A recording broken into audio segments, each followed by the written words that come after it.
Hello guys, right, I'm going to be a bit cheeky. This is an answer to a couple of questions on Twitter from Canadian Junior Report and Alex. I'm going to be a bit cheeky, as I say, and answer two in one. I hope you don't mind.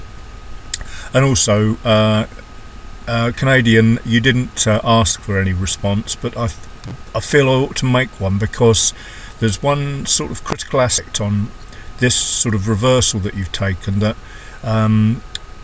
I would stay out of, and it's done exactly what I thought it would do, which I hate this, as you know, being stuck in trades and going sideways. That's not to say I don't think it will do what you require of it, but just one small aspect is that first candle back on the 30-minute. I want to see, and even the hour, I want to see massive momentum change. So a change from, I think you might have entered around here on this candle, or even this one, but because you said it was, I think it was a minute ago, probably an hour or so, an hour before I went out to do bits and pieces. In fact, it's probably a couple of hours ago. I do apologise. Anyway, what I want to see is massive momentum, big momentum. So a change from, we've got faked reversals, if you like. It's too early. Then you want to see a big move to, something like this, from a red candle oversold to a green candle, a bar rather, like that. I did see an example before I started to reply to you, I think.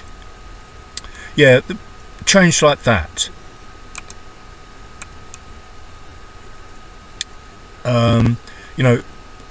Oversold, then boom, under the 20 level. Even better if it goes closer and closer. The bigger the change, that's what I want. And you can see the following candle then really did move nicely. And it's just a small little observation, but I tell you, I've got caught so many times sideways that's what makes the big difference to me. As I say, it looks like, providing you didn't put your stop too tight, it looks like you're gonna be all right. And to be fair, I've been there myself. I mean, this is the sort of area that I expect the price to struggle, because that's the support that may well act as resistance, and that would possibly, depending on your entry, where I'd just expect to take my profit. Not worried about this previous test here, really, because as you've noted, the ADR is massive. So I hope that might, it's just something I don't mention enough of, but it might just sort of stick in your mind, and you can go and then have a look for previous examples, can't you? Of course, you have got a little bit of divergence here as well, so everything else is alright. I don't check the 15-minute to see what was going on there, because you may well have done it, but on the 15, yeah, again, it's sort of turned green, and it's gradually climbed up through that reversal level there, the 3-candle reversal, and it's almost testing this supply and demand area on the 15-minute, roughly where, depending on which reversal you took, whether it was the 5-minute or the 15. Let's have a look at the 5. As you can see now, we've got 2B reversal pattern in place here, back up to this area here. I mean, if you'd got in down there, then hopefully that's where you got in, and you got a good few pips anyway.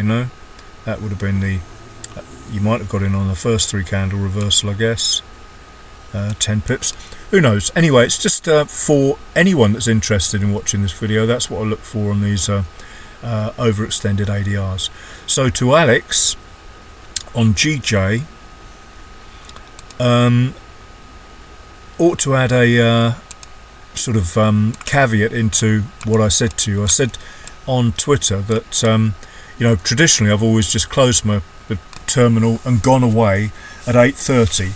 That the caveat is, it depends on news. If there isn't news out till say 9:30, which is quite often the UK scenario, then unless I've got a trade, which I always used to anyway, so yeah, that's a bit of a diversion. I'm normally, as a rule, was always out by 8:15, 8:30, even earlier in the old days when I just used to trade the pre-Frankfurt session, grinding trades. So I wouldn't be looking at the charts at this time of day that we're talking about. Potential, I gather you're probably talking about this scenario here with the 2Bs that potentially failed. Well, at this point, this is 9 o'clock in the morning, and at this point the move has happened. You can see that clearly on the higher time frames. You've got a sea of green over here, there. All green. The move was here. This is the London Open move, big old move. And then all these green candles, very wicky as well. There's no way I want to go long into that. Plus I've got other stuff. I've drawn this. This was drawn early on in the day, relating to a solid amount of resistance, acted as support, and then acting as resistance again. And if I go on H4, I'd drawn a few levels on H4. There was the low of that H4 candle there, which I expected price to struggle at. Support, remember, acting as resistance. Then there's the flip zone in there as well, acting as a supply and demand area, you know, a battleground if you like. So, you know, I didn't really want to be, apart from the fact that the impulse move during the American session, which was that trade I took, I didn't want to be messing around prior to that in that scenario. Interesting, I was really, whilst the guys in the Wicks Don't Lie room were seriously looking for shorts, there was no way I could consider shorting this with such a powerful H4 scenario here. And when they were considering shorting, this H4 was actually above there. It was a tiny candle, but the RSI was massively above the previous one when they were considering shorts. And then when you look at all the levels there below you, this is why I've drawn all these levels. These are my own levels, nothing to do with Wicks Don't Lie.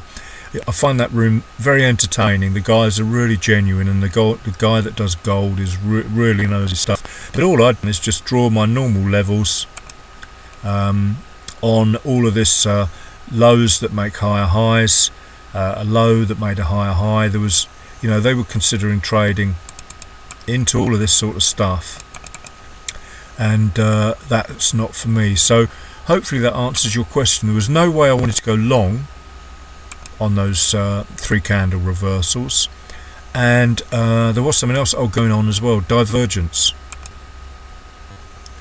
You know, so that we were making slightly higher highs and not making higher highs on the RSI. There was definitely a reason to consider shorting there, and this was where the Wicks Don't Lie guys were shorting, but I couldn't short it into all of this sort of area. I would have to have waited for a break here like it's done now, and in fact I was out doing the horses and things, and this was a perfect trade when I just got back, but I just missed it. And as you can see, I mean, it's beautiful, absolutely beautiful. But hopefully that answers your questions. The main reason I was out is because I don't like trading that period anyway. I mean, it's traditionally the sort of manipulation, accumulation, distribution, call it what you like, sideways time of the day, then get into the American session, as the Wicks Don't Lie guys know, and that's when you start to get the intention again. So I'm learning a lot from them, and it's good to just have a break, come back, have a little look again, see if there's anything about, and as you can see, I've labelled all my chart. I've got all sorts of stuff going on the charts, but hopefully that helps, Alex. And Canadian Junior Report, hope you didn't mind me just making that observation public as well. Thanks for watching, have a great day, what's left of it.